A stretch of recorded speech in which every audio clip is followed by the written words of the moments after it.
Hey guys, what's up? Nick here once again, and this is my very first video talking about xDefiant. So let's get right into it.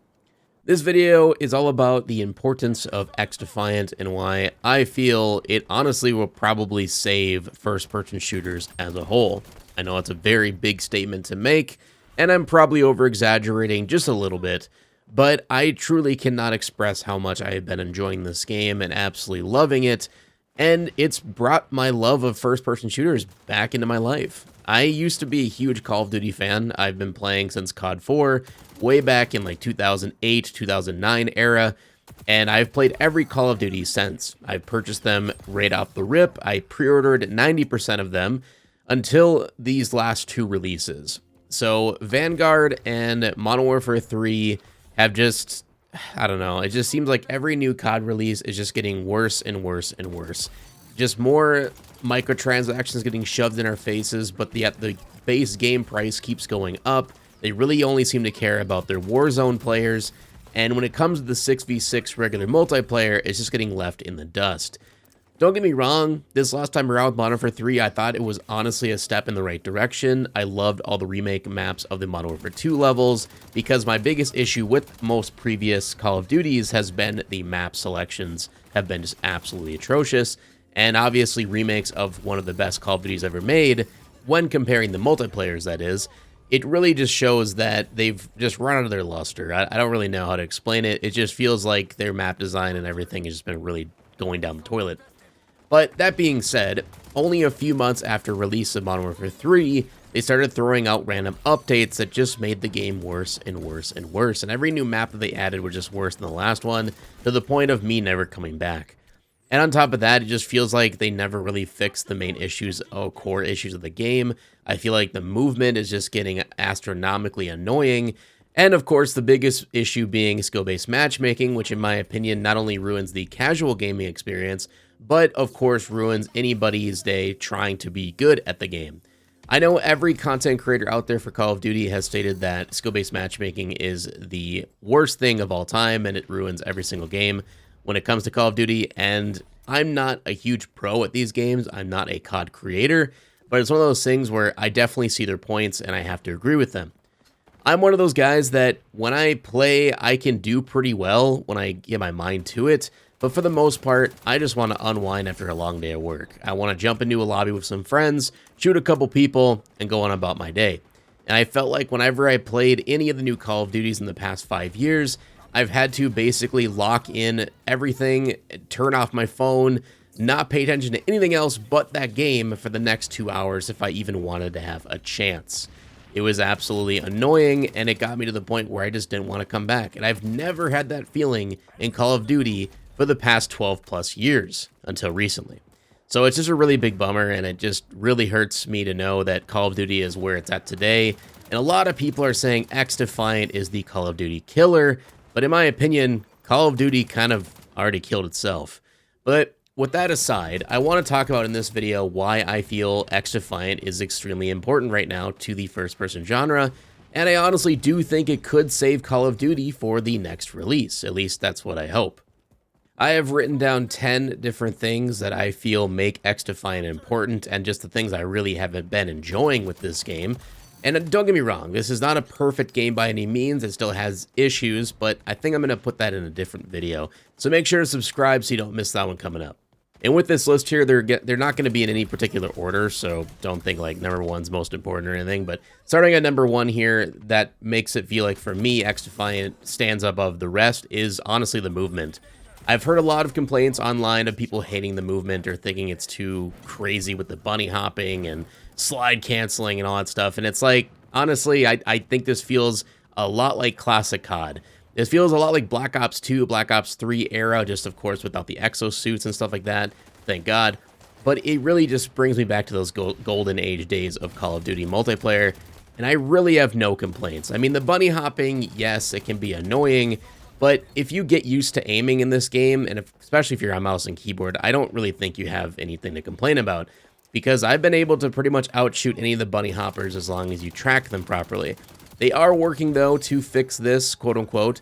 I don't know exactly what they're going to do, but the rumor is that they're going to be adding some type of stamina meter so that you can only jump once or twice before your stamina's up, and then you have to wait a few seconds before you can jump again, thus kind of ruining the meta of the bunny hopping to get away from danger.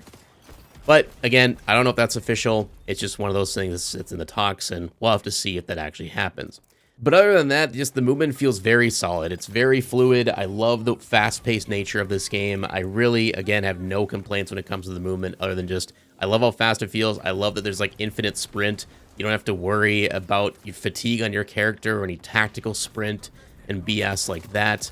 So yeah, it just, again, feels like classic COD. Love the movement overall. Number 2, the headshots feel amazing. I mean, I've never played a first-person shooter that makes headshots feel as good as they do here.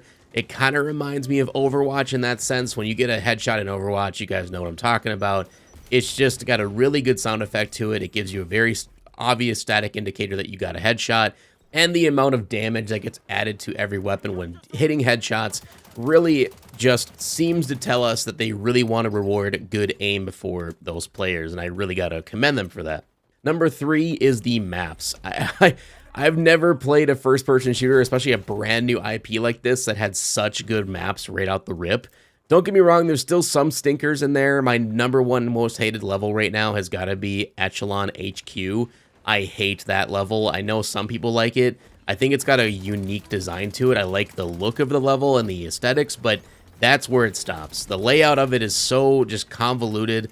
I've played on it 30 plus times and I still feel like people come out of anywhere on that level to kill you from behind. It's just very frustrating, and no matter what game mode you play, it's just trash.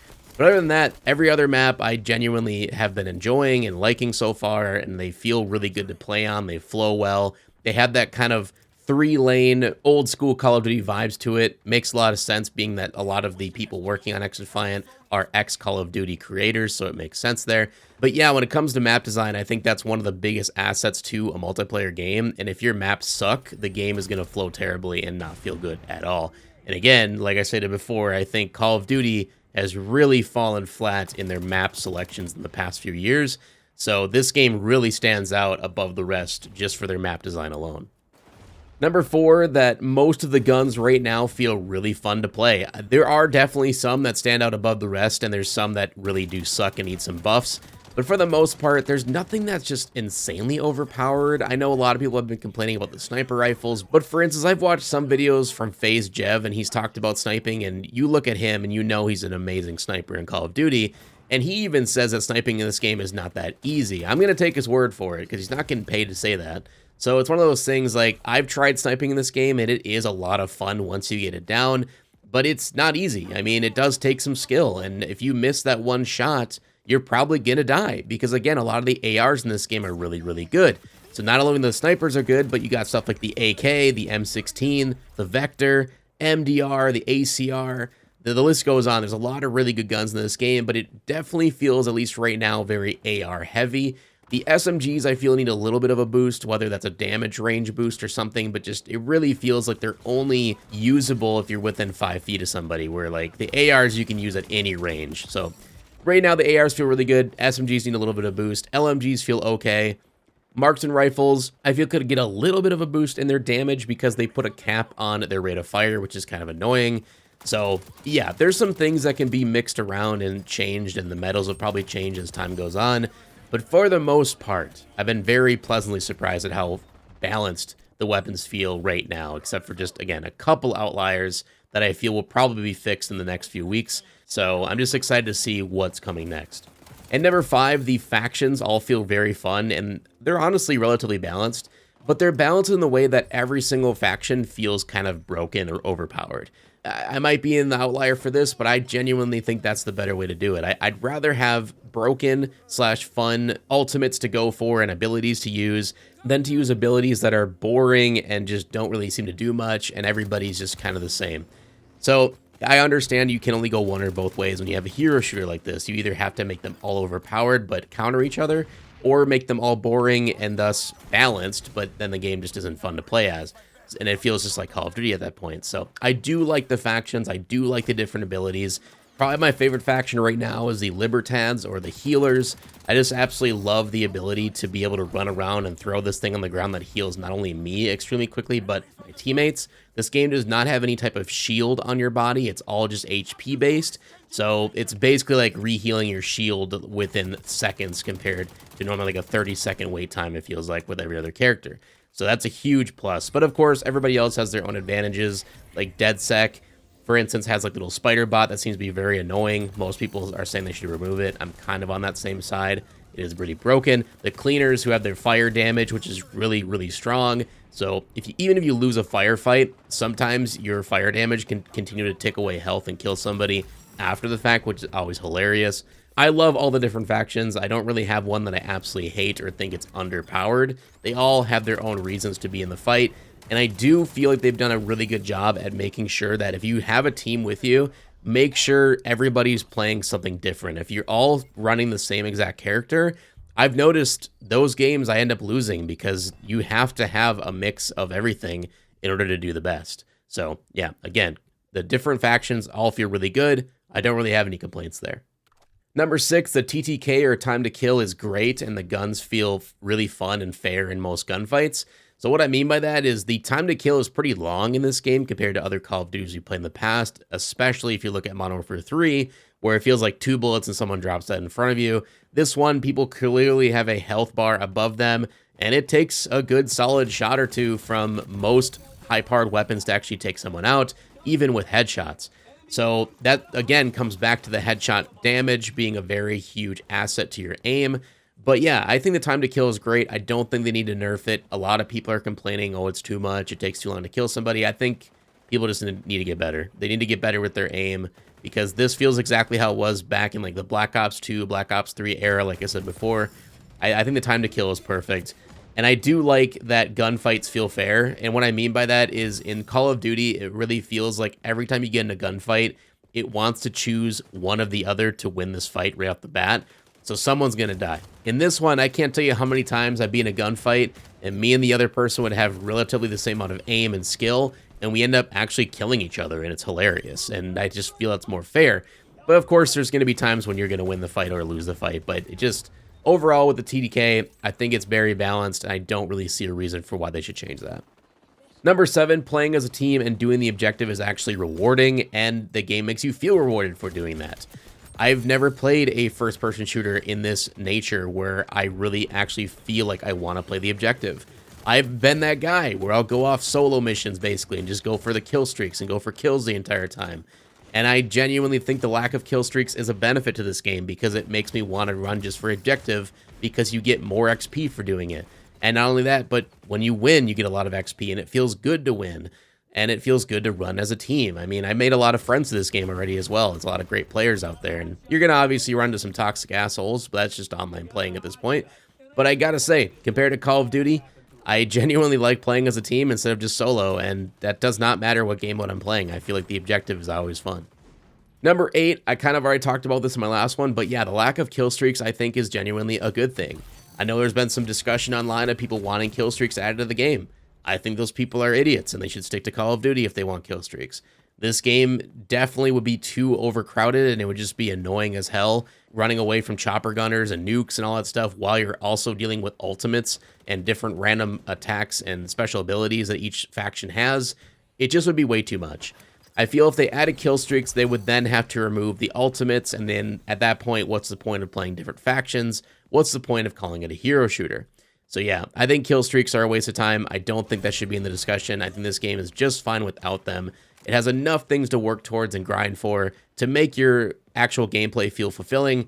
And I like that not everything, again, is based off just killing. If you get objectives, if you get assists, all that stuff adds towards your weapon XP, your character XP, and overall your score on the scoreboard. So yeah, I just think kill streaks would be a waste of time. Number 9, it's free to play. I mean, that's pretty obvious, but that's also a big plus. I think a lot of these new Call of Duty clones out there are coming out at $30, $20, even $60, and then Call of Duty itself, of course, is $70. So the fact that they came out of the gate with this one as a free-to-play title, it kind of says a lot. It's showing that they think they have a good product and they want to give it to as many people as possible without having to deal with people shoving out money possibly hating it, and then asking for a refund. Don't get me wrong, it's still Ubisoft, and I hate Ubisoft. I think everyone does, and they definitely have shown their colors a few times with this game, with their microtransaction prices. The skin prices right now are absolutely atrocious. Just do yourself a favor. Do not buy into the Battle Pass. Do not give this game any of your money until they've proven they deserve it. Now, I have been having fun with the game, and I think it's a genuinely fun and good game at the moment, but I'm still not going to give them any of my money because, again, it's Ubisoft. I just don't trust it, and I want to see this game succeed and do well for me to start supporting it financially. And at the time of this recording, for me personally, I don't think the skins or anything in the Battle Pass are worth buying anyway. So, yeah, I'm hoping with the drop of Season 1, when they're dropping some new maps, new game modes, all that stuff, that they also drop some really good skins and stuff like that to work towards as well. That would be really great. But yeah, it's free to play. So yes, you do have to download Ubisoft's really cruddy launcher if you're on PC, but it is on console, which is cool. But yeah, if you're on PC, it's not on Steam, sadly. I really hope one day it gets brought to Steam. I think they'd have a killing if they did. But yeah, you have to use Ubisoft's launcher, which is a bummer, but it's free. If you hate the game, you can uninstall it. You don't lose anything. You don't have to ask for a refund. None of that. You're just good to go. And I think that's amazing. And I know some people have complained about the XP grind. I also will complain a little bit about that, but I don't know. It's XP. Every single game like this is going to have a grind, and it gives you something to do and work towards. And I like that you don't just unlock everything within 10 hours of gameplay. I like having something to work towards and look forward to every day. And I've put about 14 hours of gameplay into it, and I still have not even unlocked half of the stuff in the game. There's also challenges to work towards, which is fun. The challenges are not annoying by any means, which is really nice to see. Most of them are just like headshots or some amount of damage or an amount of kills with certain guns to unlock other guns. And yeah, I like that. They're not all just hidden behind an XP wall. You can just do different challenges if you want to work towards a specific weapon faster than the others, which is, again, a really nice thing to see. Other than the XP grind, the other thing that kind of sucks is there's no actual camos to work towards right now. They said they are going to be adding some in the future that are not going to be put behind a paywall, which is nice. But for right now, the only ones you can work towards are the mastery camos, so like the bronze camo, the silver, and the gold. But that's just by upgrading your weapon to certain levels. And yeah, it's just an XP grind at this point. So hoping to see more of that in the future. And number 10, the last thing on my list right now for things that I think are really doing well for xDefiant is that Mark Rubin is pretty active on Twitter with updates and fixes and just answering questions about the game, which does show his commitment towards this project. And if you guys don't know Mark Rubin was Infinity Ward's executive producer up until early 2015. So he's been around, he's been working on all the Call of Duty since COD 4, and he knows his stuff. I mean, this game, like I said, it feels just like Black Ops 2, Black Ops 3 era gameplay, and it really shows, and I think Mark Rubin's been a huge asset for that. And I think it's just really cool that he's very active on his Twitter account, and then I've been seeing him replying to a lot of people's rumors and stuff about the games, and some of them have been true, some of them have been hoopla, and he likes to call people out on that, and he's just very vocal with his community, which I think is going a long way, and I think will go a long way for the game, as long as it stays true and, you know, he stays listening to the community. Because right now, I think the main hardcore community for this game just want what's best for it, and I think there are some Call of Duty content creators and there are some COD lovers out there that just want to see this game fail so COD goes back to being normal. But I genuinely want this game to succeed, not only for its own benefit, but also because Call of Duty needs competition. Without any competition, they don't see any reason to change what they're doing or fix anything that they've gotten wrong. And I think that's a problem. I really do. And I kind of want Warzone to go away as well. I'm tired of BRs. I get people love it, but it's just like, at this point, the 6v6 online multiplayer is just dying. And Call of Duty, in my eyes, has died. It's gone. There's no reason to play it, especially now with a game like xDefiant out there. So I just hope to see more success in this game. I hope to see more content creators come out of the woodwork making stuff on this game to spread the love and spread its player base and get more people playing it. And yeah, I'm not being paid for this video. I'm not sponsored by xDefiant. I have no affiliation with them, but I genuinely want people to check it out and I want people to play it. And if you see me online, you know, shoot me an invite. We'll play together. I'm always down to add more people to my team. And yeah, it's been a lot of fun. If you want to see more gameplay or more content on xDefiant, make sure to leave a like, share, or support as always. Subscribe so you don't miss the next one. And we'll see you in the next one. Peace out.